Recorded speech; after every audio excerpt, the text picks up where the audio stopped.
Sahabat RPK yang dikasihi Tuhan dimanapun Anda berada, Shalom Beshem Yeshua HaMashiach, salam sejahtera dalam nama Yeshua HaMashiach, dalam nama Tuhan Yesus Kristus, Juru Selamat kita.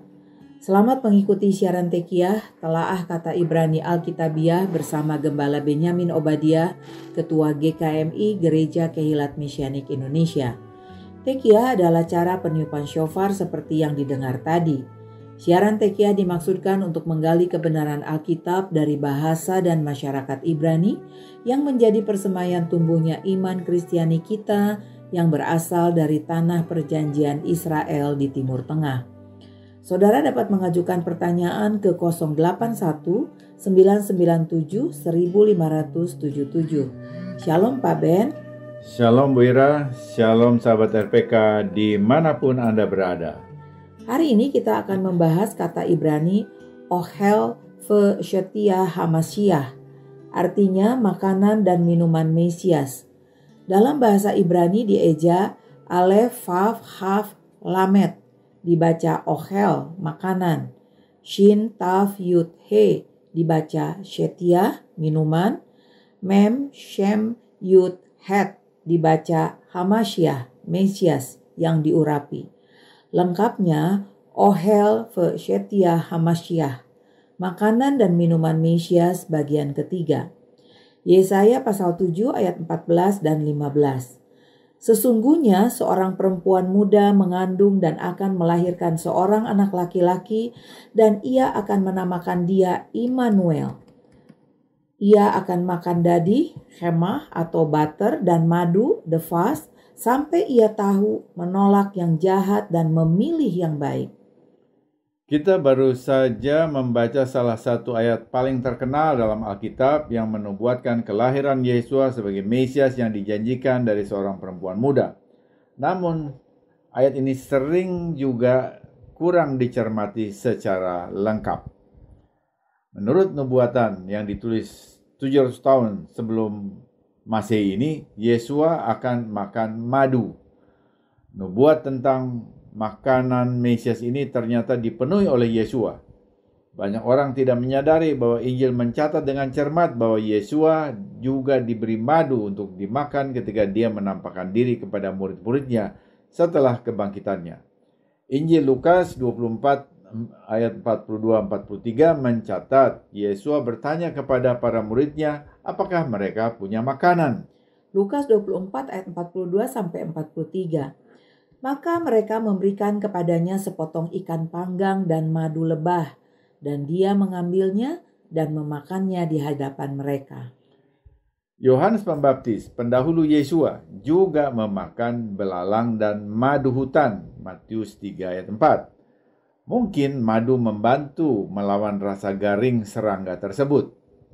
Kitab suci memberitahu kita bahwa orang yang paling bijaksana, Raja Salomo, menganjurkan mengkonsumsi madu kepada putranya dalam Amsal 24 ayat 13. Anakku, makanlah madu sebab itu baik, dan tetesan madu dari sarang lebah manis untuk langit-langit mulutmu. Memuaskan selera, madu adalah hadiah yang sempurna untuk diberikan saat kita ingin mengungkapkan suatu penghargaan. Yakub memerintahkan putra-putranya untuk membawa madu agar mendapatkan perkenan dari seorang yang berpengaruh di Mesir pada Kejadian 43 ayat 11. Ambillah hasil yang terbaik dari negeri ini dalam tempat gandumu dan bawalah kepada orang itu sebagai persembahan, sedikit balsam dan sedikit madu, damar dan rempah-rempah, biji-bijian dan buah badam atau almond. Madu digunakan secara luas di lingkungan Israel. Ketika permaisuri Raja Yerobeam mengunjungi Nabi Ahia di Silo, dia diperintahkan untuk membawa sebotol madu untuk memperoleh nasihatnya. 1 Raja-Raja 14 ayat 3. Madu juga termasuk dalam hadiah yang diberikan kepada pasukan David pada saat mereka lapar dan letih di padang gurun. 2 Samuel 17 ayat 27-29 mencatat, mereka diberi gandum, jelai dan tepung, biji-bijian dan kacang-kacangan kering, madu dan dadih, domba dan keju untuk dimakan. Madu tidak hanya meninggalkan rasa enak di mulut, madu juga secara unik merupakan satu-satunya makanan yang tidak rusak. Daging membusuk, roti berjamur, buah-buahan membusuk, kacang-kacangan dapat berkapang, tetapi madu tidak membusuk. Madu alami yang diawetkan dengan baik tidak akan kadaluarsa. Faktanya, para arkeolog menemukan madu berusia ribuan tahun di makam Mesir kuno dan ternyata masih baik. Kitab Amsal 16 ayat 24 bahkan menyamakan madu dengan kesehatan tulang. Perkataan yang menyenangkan ibarat sarang madu, manis bagi jiwa dan menyehatkan tulang. Sesuai dengan firman ini, marilah kita membiasakan diri untuk mengatakan kata-kata yang menyejukkan suasana. Karena itu bagaikan sarang madu yang bukan saja manis bagi jiwa, tetapi juga menyehatkan tulang dan persendian kita. Kamus Alkitab Easton menulis tentang madu. Kanaan adalah negeri yang berlimpah susu dan madu. Keluaran 3 ayat 8. Susu dan madu merupakan salah satu makanan lezat utama di masa dulu, bahkan sampai sekarang di lingkungan penduduk suku Bedoin. Butter sebagai produk dari susu serta madu yang disebut sebagai makanan di dalam Yesaya 7 ayat 15. Orang zaman dulu menggunakan madu sebagai pengganti gula. Amsal 24 ayat 13. Namun segala sesuatu ada takarannya. Bila diminum dalam jumlah yang terlalu banyak, madu akan menyebabkan rasa mual, seperti yang dirujuk di dalam Amsal 25 ayat 16. Kalau engkau mendapat madu, makanlah secukupnya. Jangan sampai engkau terlalu kenyang dengan itu lalu memuntahkannya. Nasihat ini ditulis untuk menanamkan rasa tidak berlebihan dalam kesenangan makan. Ungkapan negeri yang berlimpah susu dan madu digunakan lebih dari 20 kali dalam Alkitab untuk menggambarkan kelimpahan. Kitab Ayub menggunakan ungkapan serupa dengan menggambarkan sungai yang mengalir dengan madu dan dadih. Ayub 20 ayat 17. Dalam Yehezkiel 3 ayat 3, kitab suci menyamakan firman Tuhan dengan madu yang manis. Dia berkata kepadaku, "Hai anak manusia, makanlah gulungan kitab yang kuberikan ini kepadamu dan isilah perutmu dengan itu." Lalu aku memakannya dan rasanya manis seperti madu dalam mulutku. Madu memberi rasa sedap, tetapi apakah bermanfaat untuk kekuatan tubuh? Alkitab mencatat madu memberi kekuatan tubuh pada orang yang memakannya.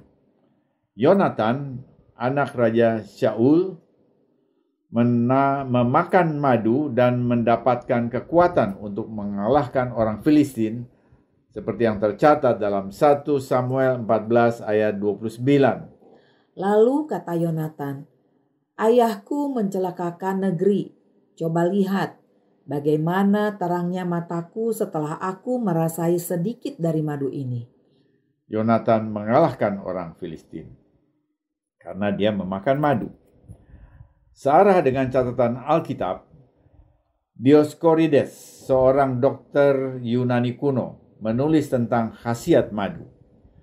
Ia mengakui madu mampu menyembuhkan luka bakar dan flek di wajah, serta radang tenggorokan dan amandel. Madu terbukti menjadi obat batuk yang lebih efektif dibandingkan dengan beberapa obat lainnya. Madu juga merupakan sumber energi yang baik dengan hanya 17 gram karbohidrat dalam 1 sendok teh. Ini bertindak sebagai penambah energi karena glukosa dan fruktosanya masuk langsung ke aliran darah. Selain itu, madu mendukung kinerja atletis karena menjaga kadar gula darah yang membantu pemulihan otot setelah latihan. Sumber The Ultimate Health Foods oleh Ray Comfort. Madu dapat membantu pengelolaan dan penurunan berat badan bila dikonsumsi secukupnya dengan lemon dan atau kayu manis karena berkontribusi terhadap pencernaan simpanan lemak di dalam tubuh. Indeks glikemik madu, yaitu ukuran yang menentukan seberapa cepat makanan meningkatkan kadar gula, adalah 54 sampai 59. Sedangkan bentuk gula lainnya bisa mencapai 105. Apa saja manfaat madu bagi kesehatan? Ya, cukup banyak. Antara lain, madu kaya akan antioksidan, termasuk asam organik dan senyawa fenolik yang membantu menstabilkan radikal bebas sehingga melindungi sel-sel yang sehat. Meningkatkan kesehatan jantung karena efek positifnya dalam menurunkan tekanan darah, kolesterol, dan kadar trigliserida. Melepaskan serotonin dalam tubuh yang merupakan neurotransmitter yang meningkatkan suasana hati dan kebahagiaan. Tubuh kemudian mengubah serotonin menjadi melatonin yang dikenal sebagai hormon tidur yang mengatur siklus tidur bangun, mengontrol durasi dan kualitas tidur. Madu, khususnya madu tualang, meningkatkan proses pembelajaran dan memori. Ini meningkatkan area otak yang berhubungan dengan memori, mengurangi stres oksidatif di otak, dan meningkatkan faktor pertumbuhan otak. Mayo Clinic menegaskan penelitian menunjukkan bahwa madu dapat memberikan manfaat antidepresan, antikonvulsan, dan anti kecemasan. Dalam beberapa penelitian, madu telah terbukti membantu mencegah gangguan ingatan. Dalam pengajarannya, Yesua juga menyebut telur. Apakah itu berarti Yesua juga memakan telur? Ya, mari kita membaca pandangan Yesua terhadap telur ayam atau egg dalam Lukas 11 ayat 10 sampai 14. Karena setiap orang yang meminta, menerima, dan setiap orang yang mencari, mendapat. Dan setiap orang yang mengetok, baginya pintu dibukakan. Bapa manakah di antara kamu jika anaknya minta ikan daripadanya akan memberikan ular kepada anaknya itu ganti ikan?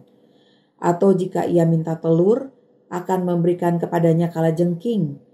Jadi jika kamu yang jahat tahu memberi pemberian yang baik kepada anak-anakmu, apalagi Bapamu yang di sorga, Ia akan memberikan Roh Kudus kepada mereka yang meminta kepadanya. Ya, di sini kita melihat Yesua menyebutkan dua makanan, yaitu ikan dan telur. Ya, ikan sudah kita bahas dalam program sebelumnya.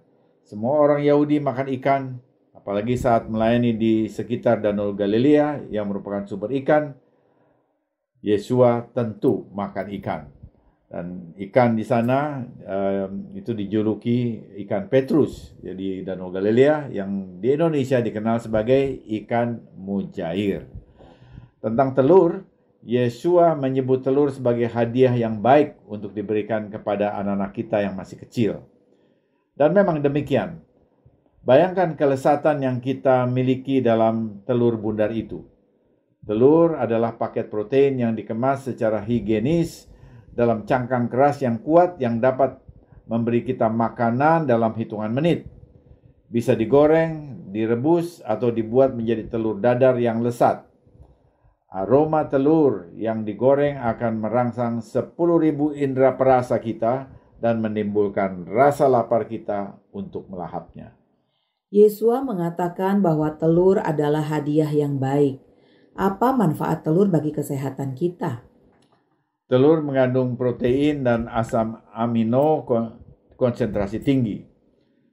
Satu butir telur mengandung 6 gram protein dan semua asam amino esensial yang dibutuhkan untuk benar-benar memanfaatkan protein tersebut.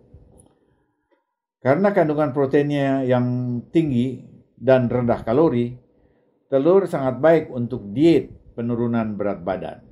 Protein mengurangi kadar grelin, hormon lapar, dan berkontribusi terhadap rasa kenyang. Journal of American College on Nutrition menemukan bahwa mereka yang makan telur untuk sarapan mengurangi asupan keseluruhannya selama 36 jam berikutnya. Mereka menulis, sarapan telur menyebabkan rasa kenyang lebih besar dan secara signifikan mengurangi asupan makanan jangka pendek. Telur kaya akan beberapa nutrisi penting seperti selenium, vitamin A, fosfor, riboflavin, dan vitamin B12. Telur mengandung banyak asam lemak omega 3. Asam lemak ini membantu mengurangi trigliserida dalam darah. Asam lemak omega 3 membantu meredakan peradangan, menurunkan trigliserida, dan menurunkan kolesterol. Telur mengandung lutein dan zeaxanthin yang merupakan antioksidan penting yang melawan proses degeneratif pada mata. Katarak dan kelainan mata umum lainnya dapat dicegah. Lutein dan zeaxanthin juga berkontribusi pada kesehatan kulit dengan menyaring sinar spektrum biru yang berbahaya. Makanan ini mengandung 300 mikrogram mikronutrien penting yang disebut kolin yang tidak cukup dikonsumsi oleh banyak orang. Kolin bermanfaat untuk mendukung fungsi otak dan hati. Telur merupakan salah satu dari sedikit makanan yang mengandung vitamin D alami. Sumber lain mencakup ikan dan jamur tertentu. Telur dari ayam kampung yang dibiarkan berkeliaran di luar ruangan mengandung jauh lebih banyak vitamin D dibandingkan dengan telur dari ayam yang dipelihara dalam ruangan. Telur dapat menurunkan risiko kanker payudara sebesar 44% pada wanita yang mengkonsumsi setidaknya 6 butir telur dalam seminggu. Telur mengandung high density lipoprotein HDL yang dikenal sebagai kolesterol baik. Orang dengan kadar HDL yang baik dapat terhindar dari penyakit jantung, stroke, dan gangguan kesehatan lainnya. Telur membantu mengurangi risiko sindrom metabolik yang mencakup kondisi seperti penyakit jantung, stroke, dan diabetes. Sebuah penelitian menemukan bahwa telur dapat menurunkan sindrom metabolik dan menghasilkan dampak positif dan signifikan terhadap kadar gula darah dan trigliserida. Telur mengandung karotenoid, antioksidan, dan mengurangi kerusakan oksidatif dalam sel, mengurangi kondisi kronis seperti diabetes, kanker, dan gangguan autoimun. Ternyata telur ayam selain dimakan juga dipakai sebagai simbolisme dalam jamuan makan seder Pesak Yahudi. Sementara telur dipakai oleh umat Kristen bangsa-bangsa dalam perayaan Easter. Apa makna simbolisme masing-masing? Telur yang dihias menjadi bagian tradisi dalam hari Easter yang di lingkungan budaya Persia dan Romawi dipandang sebagai lambang kesuburan. Ketika kekristenan merambah Eropa, telur Easter mendapatkan makna simbolisme baru yang merujuk pada kebangkitan Yesus Kristus. Tradisi ini dipelihara dengan melakukan lomba menyembunyikan telur hias pada hari Minggu Easter. Namun pemakaian telur juga terdapat dalam jamuan seder Pesak Yahudi. Apakah makna keduanya sama? Tidak sama. Pemakaian telur, Ibraninya disebut betsa, dalam jamuan seder Pesak Yahudi merujuk pada persembahan sukarela, free will offering, yang dalam bahasa Ibrani disebut korban slamim. Telur dalam jamuan seder Pesak Ibrani bermakna ratapan, karena melambangkan bait suci yang hancur dibakar oleh tentara Romawi tahun 70. Karena itu telur yang dipakai bukan telur hias tetapi telur panggang yang terlihat terbakar alias gosong. Pemakaian telur dalam jamuan seder Pesak dimaksudkan untuk mengingatkan umat Tuhan bahwa bait suci perlu dibangun kembali di zaman kita. Telur panggang itu juga melambangkan bangsa Israel yang semakin dipanggang dalam api semakin keras dan kuat. Israel semakin ditekan malah semakin kuat. Sebelum 7 Oktober 2023 Israel bertengkar satu sama lain. Tapi sejak 7 Oktober saat diserang Hamas, seluruh Israel bersatu, saling melindungi satu sama lain dalam perang melawan teroris. Dan ini kita perlu doakan terus. Kita doakan agar peperangan di Timur Tengah cepat berakhir dengan dilepaskannya 133 orang sandera Israel yang ditahan Hamas dalam kemenangan dan dicabutnya Hamas Covenant tahun 1988 yang mengamanatkan pengenyahan orang Yahudi di bumi ini. Pembahasan makanan dan minuman Mesias membawa kita pada pemahaman bahwa Mesias Yesua saat berjalan di bumi ini adalah manusia yang sama dengan umat Yahudi lainnya, namun ia tidak berdosa. Permulaan Yesua bukan di Bethlehem, tetapi bersama Bapa Surgawi sebagai firman Elohim. Firman itu menjadi manusia dan tinggal di antara kita agar dengan demikian ia dapat menebus kita dalam posisi penebus berkerabat atau kinsman redeemer sesuai hukum penebusan dalam Torah Adonai Elohim. Benar, saat hidup sebagai manusia, ia dengan sangat cermat mengkonsumsi makanan yang sehat dan kosher sesuai dengan aturan makan dari Bapanya di surga. Semoga siaran ini memberkati saudara. Informasi bagi saudara. Siaran Tekiah dapat didengar ulang pada YouTube kanal Kehillat Mesianik _Tekiah. Kunjungi dan subscribe kanal Kehillat Mesianik di YouTube untuk mengikutinya. Kita doakan perdamaian di Timur Tengah dan mujizat Tuhan untuk pembebasan 133 warga Israel yang masih disandera teroris Hamas, serta hikmat bagi Perdana Menteri Benyamin Netanyahu untuk pertimbangan dan langkah strategis yang harus diambilnya. Sesudah narasi ini kita akan mendengar lagu Tuhan Mengasihi, God So Loved, diangkat dari Yohanes 3 ayat 16 oleh John Tombeng dan tim Gereja Kehillat Mesianik Indonesia. Oleh kasih, anak tunggal Bapa, yaitu firman Elohim menjadi manusia, Yesua, agar melalui penebusannya kita beroleh hidup kekal. Amin. Tiba saatnya saya Penatua Ira, Natali, dan Gembala Benyamin Obadiah mohon diri dari ruang dengar saudara. Sampai jumpa pada siaran mendatang. Yesua keselamatanku, Torah kesukaanku, menuju kepenuhan bangsa-bangsa. Shalom, shalom. Sebab Tuhan mengasihi, Dia berikan anak tunggal agar yang percaya tidak binasa, melainkan boleh hidup kekal.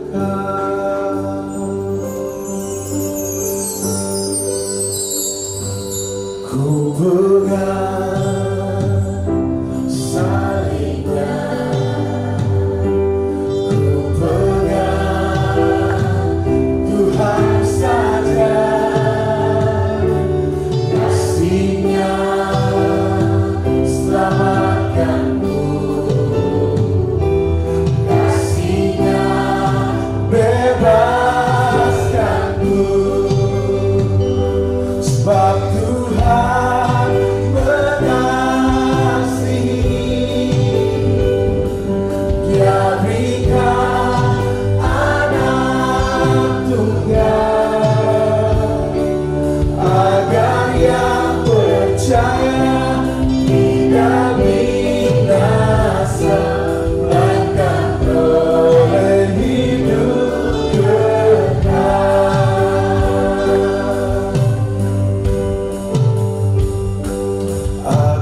Sebab Tuhan mengaku